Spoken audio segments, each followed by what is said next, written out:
but.fr. Ici Sud Radio. Les Français parlent aux Français. Les carottes sont cuites. Les carottes sont cuites. Sud Radio, Berkoff dans tous ses états. Eh bien, est-ce qu'on est aujourd'hui dans ce qu'on appelle une démocrature ? Parce que ce mot est sorti en ce moment avec les gilets jaunes et partout. C'est une espèce de mélange dictature-démocratie, mais ces mots démocratie, dictature, que veulent-ils vraiment dire ? Eh bien, c'est essentiel et on va en parler. Sud Radio, Berkoff dans tous ses états. Le face-à-face. Et on en parle, André Berkoff, avec votre invité Philippe Bornet, écrivain, essayiste, historien du futur et auteur de ce livre « Demain, la dictature ». C'est publié aux éditions Presse de la Délivrance. Alors, Presse de la Délivrance, c'est de savoir si on se délivrer de la dictature ou pas. Eh oui. Mais Philippe Bornet, j'ai lu votre livre et vous faites une passionnante histoire, justement, des régimes, pas si on peut l'appeler totalitaires, dictatoriaux. On va en tout cas définir tout ça, parce qu'effectivement, ça se mélange beaucoup. Mais ce qui m'a d'abord frappé, c'est votre titre. Vous mettez « Demain la dictature », sans point d'interrogation, sans point de suspension. Alors c'est quoi ? Vous pensez que nous allons vers une dictature ? Oui, je pense que si mon livre est lu par 100 personnes qui comptent à Paris, dans 6 mois, nous aurons une dictature, car mettre à jour un déterminisme historique, c'est en favoriser l'accomplissement. Je ne me réjouis pas particulièrement de cette perspective. Vous ne souhaitez pas la dictature ? Non, je ne souhaite pas la dictature, mais je la prophétise. Ah oui, pourquoi ? Bien parce que j'ai analysé toutes les dictatures de l'histoire. C'est un phénomène typiquement romain, c'est latin, ça n'existe pas ailleurs. Ça se voit en France, en Italie, en Espagne, au Portugal, en Amérique du Sud. Et toujours la dictature s'établit par un mécanisme irréversible en 12 étapes qu'on retrouve de manière permanente dans toutes les dictatures depuis 2500 ans. Je l'ai défini en 12 étapes très claires, je crois. Qui se trouvent... on va les énumérer. Et c'est le meilleur moyen de voir que ce qui nous pend au nez. Oui, c'est intéressant parce qu'on va les énumérer justement pour les auditeurs de Sud Radio. Vous dites désordre dans la rue, impéritie du gouvernement, mécontentement dans l'armée et la police. Jusqu'à présent, on coche les cases, oui, ça va. Guerre ou menace de guerre, on va voir. Échec et peur des élites. Prestige d'un général, là aussi on va voir. Séduction de l'intelligentsia. Crédit des pouvoirs financiers, désignation d'un coupable, répartition du butin, changement de constitution, approbation populaire. Vous faites ça dans cet ordre-là, mais bon, on va pas les comparaisons n'est pas raison, évidemment, à chaque période. Mais vous pensez aujourd'hui que les conditions sont réunies, notamment en France, mais peut-être en Europe, pour qu'il y ait des apparitions de dictature ? Ah oui, j'en suis persuadé. Et vous avez coché les cases en même temps pendant les 5 premières cases. Et nous sommes maintenant à la case 6. Moi, je suis beaucoup sur les réseaux sociaux, comme vous certainement. Et je m'aperçois, par exemple, qu'on avance des noms de généraux. Alors, c'est peut-être Pierre pas de très Villiers, sérieux. pour ne pas le citer, mais on l'a cité. Ah, on l'a cité, ça y est. Moi, il a pris parole en public pour dire qu'il ne voulait pas faire de politique. Mais enfin, le simple fait que sur les réseaux sociaux, à l'occasion de cette crise, on peut dire insurrectionnelle des Gilets jaunes, on avance le nom d'un, voire plusieurs généraux, parce qu'il y a les partisans du général, d'autres généraux que je ne nommerai pas pour ne les mettre mal à l'aise. Le simple fait qu'on en parle... Et certains généraux qui ont protesté auprès d'Emmanuel Macron par rapport au pacte de Marrakech. Absolument, absolument. Mais ils ont prononcé le mot trahison. Oui, c'est vrai. Mais juste un mot, Philippe Bornet, encore une fois. Moi, je recommande votre livre, parce que votre livre est très intéressant. Il faut toujours regarder le passé pour savoir ce qui se passe présent et à venir. Mais vous dites insurrectionnel. On ne peut pas dire que, pour le moment, le mouvement des Gilets jaunes, vous dites, il est insurrectionnel pour vous ? Ils ne veulent pas prendre le pouvoir. Non, mais enfin, ils marchent sur l'Élysée quand même. Ils l'ont dit clairement. Ils ont essayé. Ils se sont fait arrêter. Ils ont reçu des balles en caoutchouc dans le visage. Et non, on peut dire que c'est une insurrection. Je ne pense pas exagérer en utilisant ce mot. Et d'ailleurs, la chose est prise au sérieux par le gouvernement, je crois. Alors vous dites qu'on est presque au 6, séduction de l'intelligentsia. Ah bah ça, on va s'en occuper aujourd'hui, mais l'intelligentsia est facile à convaincre, parce qu'en fait, le mauvais côté de l'intellectuel, c'est qu'il adore la violence, en fait. Il adore mettre la violence au service de ses idées, c'est quelque chose qui le fascine. Donc en fait, de même que Bonaparte a circonvenu la totalité de l'Institut, que d'ailleurs il avait emmené avec lui en Égypte en 1799, il est assez facile de mettre les intellectuels dans sa poche. D'ailleurs, M. Luc Ferry, qu'a-t-il dit l'autre jour ? C'est vrai, on l'a souligné ici même dans Berkov, dans tous ces États. Il dit allez, l'armée, allez, vous avez des armes, allez-y, servez-vous-en. Voilà. C'est quand même un peu aller vite en besogne. Alors, crédit des pouvoirs financiers. Ah oui, là, c'est quelque chose qui n'est pas encore produit. Mais vous savez, les financiers, ce qu'ils veulent, c'est gagner de l'argent. Quand vous avez un pouvoir, disons, autoritaire, illibéral, vous avez accès au marché public. Et puis, quand vous savez ce qui va se passer politiquement, c'est facile d'acheter et de vendre en bourse et de rincer les petits porteurs. Vous savez, il y a eu un prix Goncourt l'année dernière d'Éric Vuillard qui racontait comment les industriels se sont rattachés à Hitler. Et c'est extraordinaire, cette réunion où il y avait tous les gens de la rue, les Krupp, les Thyssen, etc., ont tous rejoint Hitler, mais sans coup férir, quoi. C'est clair.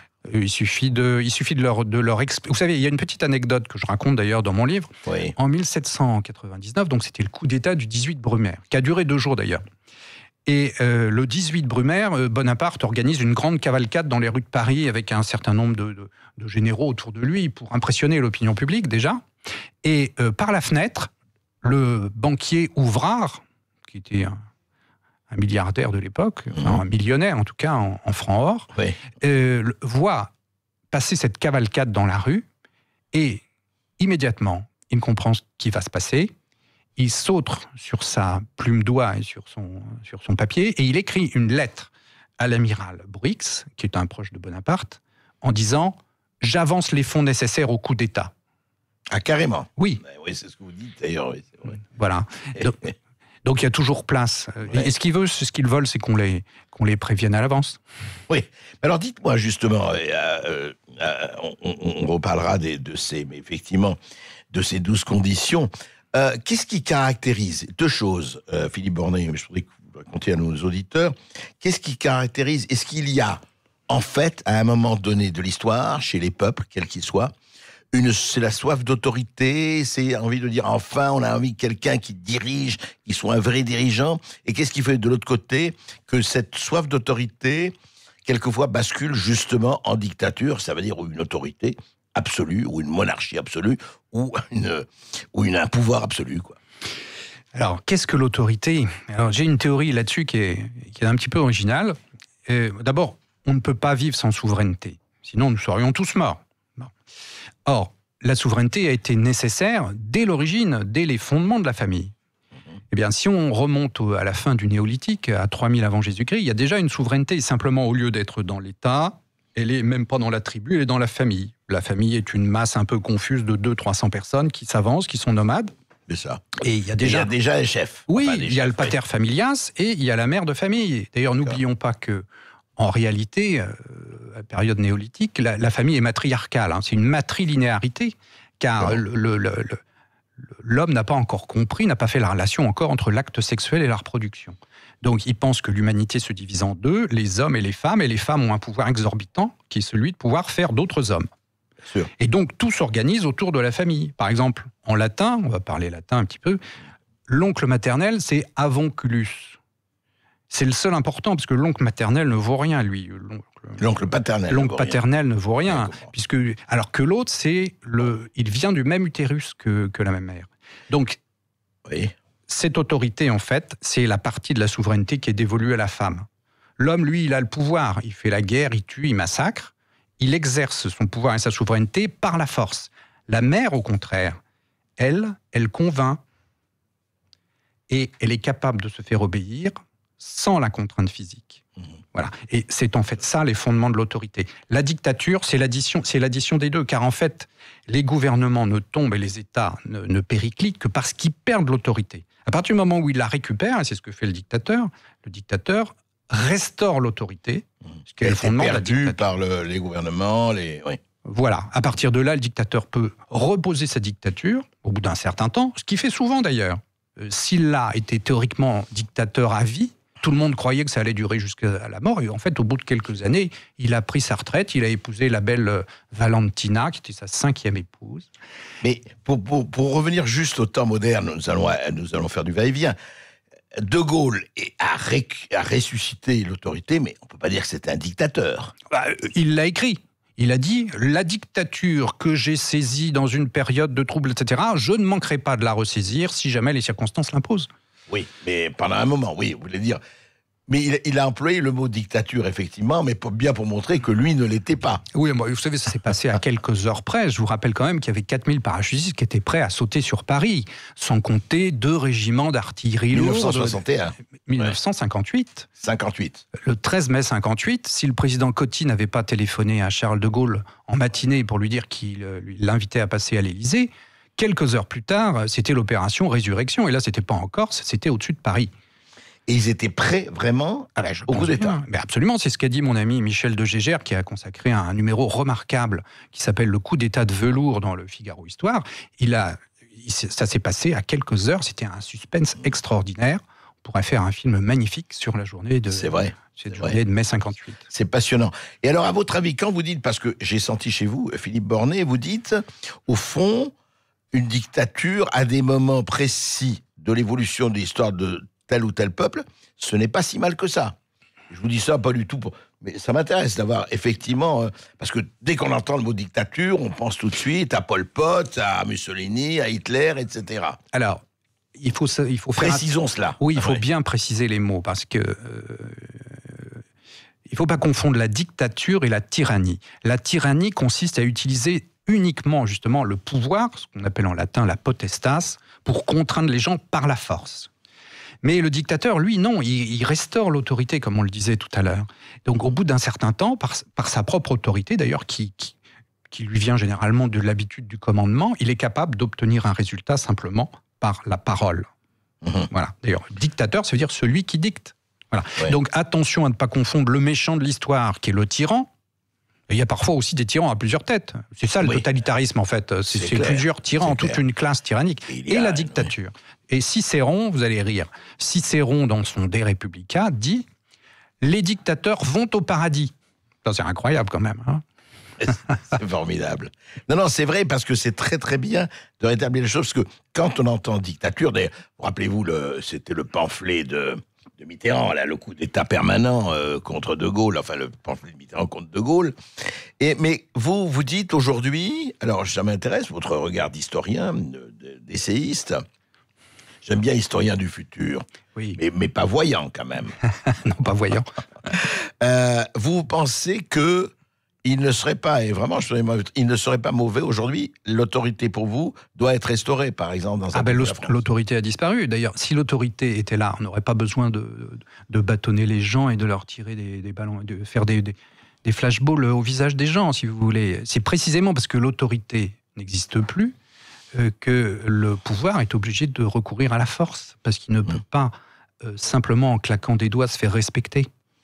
Et à votre avis, aujourd'hui, alors je fais de vous non pas l'historien du futur, mais peut-être un ministre du futur, aurait en pouvoir, je ne dis pas un dictateur, bien sûr. Moi, ça me plairait bien, il y en a qui regretteraient de m'avoir mis au pouvoir, mais enfin bon, j'ai pas le profil. On va voir, on va faire... Bornet, le conducateur. Non, mais je ne suis pas général, moi, donc je ne suis pas éligible, si vous voulez, à cette fonction exceptionnelle. Mais en fait, aujourd'hui, est-ce qu'on peut faire, à votre avis, l'économie, justement, d'une dictature, au sens où vous le dites et vous l'entendez dans votre livre ? Malheureusement, non, je ne le pense pas. Je pense que tout est possible, toutes les options sont ouvertes. Et d'ailleurs, si ça se trouve, le dictateur est aujourd'hui à l'Élysée. On ne peut pas dire que ce soit impossible, puisque c'est déjà arrivé une fois, ce serait la deuxième. Donc il y a un précédent très précis, celui de Louis-Napoléon Bonaparte, qui a pris le pouvoir le 2 décembre 1851, alors qu'il était déjà président de la République, qui a fait un coup d'État policier et militaire, qui a fait des centaines de morts à Paris, je le rappelle, et des dizaines de milliers d'arrestations et de déportations en Algérie et en Guyane. Oui, c'est vrai qu'il faut se rappeler de ça, et c'est pour ça que la lecture de votre livre est extrêmement instructive, parce qu'il faut savoir de quoi on parle, et justement, aujourd'hui, malheureusement, on est trop souvent en mauvais termes avec les mots, comme disait l'autre. Oui, tenez par exemple, est-ce que pendant la Révolution, un seul révolutionnaire a traité Louis XVI de dictateur ? Pas du tout. Ils ont dit c'est un tyran, parce qu'ils utilisaient le mot qui convenait. Exactement. Merci. Et je rappelle également la référence de votre livre « Demain la dictature », c'est édité aux éditions Presse de la Délivrance. Merci à vous Philippe Bornet. Merci à vous également André Berkoff. On vous retrouve en podcast sur sudradio.fr pour réécouter cette émission. Et puis demain, de midi à 13h, émission culturelle avec Céline Alonso. Absolument. Juste un mot, je voudrais dire que Philippe Bornet dédicacera son livre Demain la dictature aux presses, donc à la nouvelle librairie 11 rue Médicis, Paris 6e, le vendredi 18 janvier à partir de 18h. Qu'on se le dise. Mais pour l'heure, place à Jacques Pessis, les clés d'une vie, avec celui qui a marqué beaucoup de générations, y compris la mienne, l'un des 3 inconnus, Bernard Campan.